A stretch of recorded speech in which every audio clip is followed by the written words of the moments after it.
इसलिए आज पूछता हूं मैं, और मेरे साथ आज पूछता है सारा भारत, कि जब सरकार 1.5 साल तक कृषि कानूनों को रोकने के लिए तैयार है, फिर किसान नेता आंदोलन में क्यों अड़े हैं? किस चीज पर आंदोलन कर रहे हैं? दोस्तों नमस्कार, आदाब। मैं हूं फराज चौधरी। आप देख रहे हैं इंडिया फायर न्यूज। एक जाने माने बहुत अच्छे कवि को पत्रकार हुआ करते थे, मगर आज अगर आप उनको पत्रकारों की श्रेणी में गिनेंगे तो शायद ये पत्रकारिता की बेइज्जती हो गई। आपको पता लग गया होगा, मैं बात कर रहा हूं अर्नब गोस्वामी के बारे में। अर्नब गोस्वामी, जिन पर ऑलरेडी कई बड़े बड़े इल्ज़ाम लग चुके हैं। वो जो व्हाट्सएप चैट इनकी लीक हुई थी बार के पूर्व CEO के साथ, जिसमें बालाकोट एयर स्ट्राइक से पहले की पूरी जानकारी अर्नब गोस्वामी के पास थी। गोदी मीडिया की पूरी जानकारी उस व्हाट्सएप चैट में लीक हुई थी। और अगर उन व्हाट्सएप चैट की माने तो पुलवामा में जो हमारे जवान शहीद हुए थे उसकी खुशी भी मना रहे थे ये पूर्व पत्रकार अर्नब गोस्वामी। पहले से इतनी मुश्किलों में थे, आज एक और इन्होंने मुश्किल अपने सर ले ली है, जब इन्होंने किसान आंदोलन को लेके नेशनल टीवी पर बैठकर लाइव न्यूज़ में एक बहुत बड़ा बयान दे दिया है। मैंने जो आपको शुरुआत में इस वीडियो की क्लिप दिखाई थी वो सिर्फ एक छोटी सी क्लिप थी। मैं आपको पूरी वीडियो आगे दिखाऊंगा और आपको पूरी खबर बताऊंगा कि इन्होंने लाइव टीवी पर बैठकर आखिर कैसी कैसी बात कही है किसानों को लेकर। 26 जनवरी की जो ट्रैक्टर रैली वो निकालने वाले हैं उसको लेकर। तो शुरुआत में कर रहा हूं, आप ये हेडलाइन सुन लीजिए जो जनसत्ता में छपी है। बोले रिपब्लिक टीवी के एडिटर अर्नब गोस्वामी, गणतंत्र दिवस पर ये लोग देश को दुनिया में बदनाम करेंगे। कृषि कानूनों से इन्हें कोई लेना देना नहीं है। ये किसानों को कह रहे हैं अर्नब गोस्वामी कि 26 जनवरी को जो वो ट्रैक्टर रैली निकालने वाले हैं उससे ये लोग पूरे देश की बदनामी करने वाले हैं पूरी दुनिया में। तो सबसे पहले तो जो आपने पत्रकारों की बदनामी करी है, जो आपने पत्रकारिता की बदनामी करी है, जर्नलिज्म की बदनामी करी है आपने लाइव टीवी पर बैठकर, अपने चैनल पर बैठकर, उसकी भरपाई कौन करेगा? खैर, मैं आपको उनके छोटे छोटे फटाफट से बयान पढ़ के सुना रहा हूँ, फिर आपको पूरी क्लिप दिखाऊंगा। आप अपने कानों से सुनिएगा कि उन्होंने अपने चैनल पर बैठकर किस तरीके की बातें कही हैं। तो रिपब्लिक टीवी पर एंकर अर्नब गोस्वामी कहते हैं कि एक प्रतिबंधित संगठन ने पोस्टर जारी कर अपील की है कि अमेरिका, ऑस्ट्रेलिया, कनाडा, अलग अलग देशों में जो इंडियन एम्बेसीज हैं इन देशों की, वहाँ को, उन एम्बेसीज को ब्लॉक करेंगे 26 जनवरी को किसान। ठीक है, उनका घेराव करेंगे और उनका बॉयकॉट करेंगे इंडियन एम्बेसीज का इन तमाम देशों में, ऐसा अर्नब गोस्वामी कह रहे हैं। और ये चीज़ कर कर भारत के बाहर भी ये लोग तमाशा करना चाहते हैं। ये अर्नब गोस्वामी के वर्ड्स हैं, एक पत्रकार के वर्ड्स हैं। जिस वक्त हमारा देश गणतंत्र दिवस का उत्सव मना रहा होगा उस वक्त ये लोग हमारे देश को पूरी दुनिया में बदनाम करने की कोशिश करेंगे। मतलब हमारे देश को पूरी दुनिया में बदनाम करने की कोशिश करेंगे किसान, जो किसान इस आंदोलन में जुड़े हुए हैं। 26 जनवरी को जो उन्होंने ऐलान किया है, जिस ऐलान से सरकार डरी हुई है, उस ऐलान से किसान हमारे देश को बदनाम करेंगे पूरी दुनिया में, ऐसा एक पूर्व पत्रकार कह रहा है। अब ये बताइए कि इसको क्यों बर्दाश्त किया जाए? ये अर्नब गोस्वामी कह रहे हैं इससे इनकी मंशा जाहिर होती है। पूरी ड्रामेबाजी सुनिएगा, ये तो सीधे सीधे वर्ड्स मैं आपको सुना रहा हूँ, मगर आपको पता है इनका जो स्टाइल है, इनका जो ड्रामेबाजी करने का स्टाइल है अपने चैनल पर बैठकर, आप वो आराम से सुनिएगा वीडियो में। मैं आपको सिर्फ इनके बयान सुना रहा हूँ जल्दी से। इन्हें कृषि कानूनों से कोई लेना देना नहीं है। ये ऐसे लोग हैं जो किसानों के आंदोलन का इस्तेमाल कर रहे हैं। साथ में किसानों पर तो इल्ज़ाम लगा ही था, मगर विपक्ष जो अर्नब गोस्वामी को बहुत ज़्यादा चुभ रहा है, उस विपक्ष को भी इन्होंने पूरी तरीके से टारगेट कर दिया अपनी इस न्यूज़ क्लिप में। साथ में ऐसा हो नहीं सकता, जब विपक्ष को अर्नब गोस्वामी टारगेट करें तो प्रधानमंत्री मोदी की भी तारीफ वो ज़रूर करते हैं। आगे वो ये भी करते हैं, ये सिर्फ प्रधानमंत्री नरेंद्र मोदी को टारगेट करना चाहते हैं और हमारे देश को बदनाम करना चाहते हैं। किसानों को इसकी भनक तक नहीं है कि उनके नाम पर कैसे कैसे खेल खेले जा रहे हैं।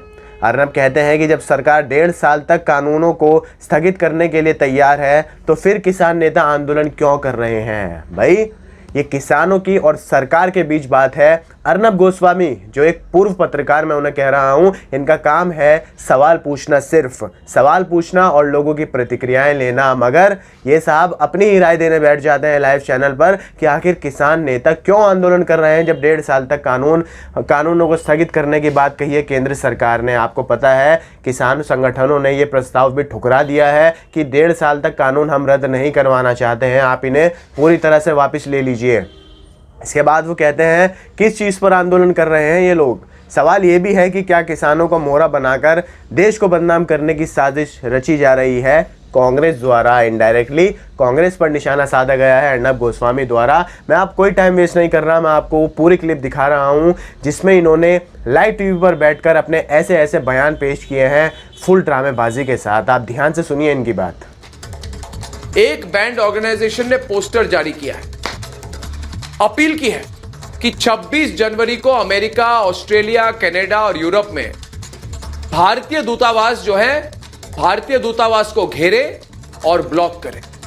यानी कि भारत में ही नहीं, भारत के बाहर भी ये लोग तमाशा करना चाहते हैं। आप सोचिए, जिस वक्त हमारा देश गणतंत्र दिवस का उत्सव मना रहा होगा, उस वक्त ये लोग हमारे देश को पूरी दुनिया में बदनाम करने की कोशिश करेंगे।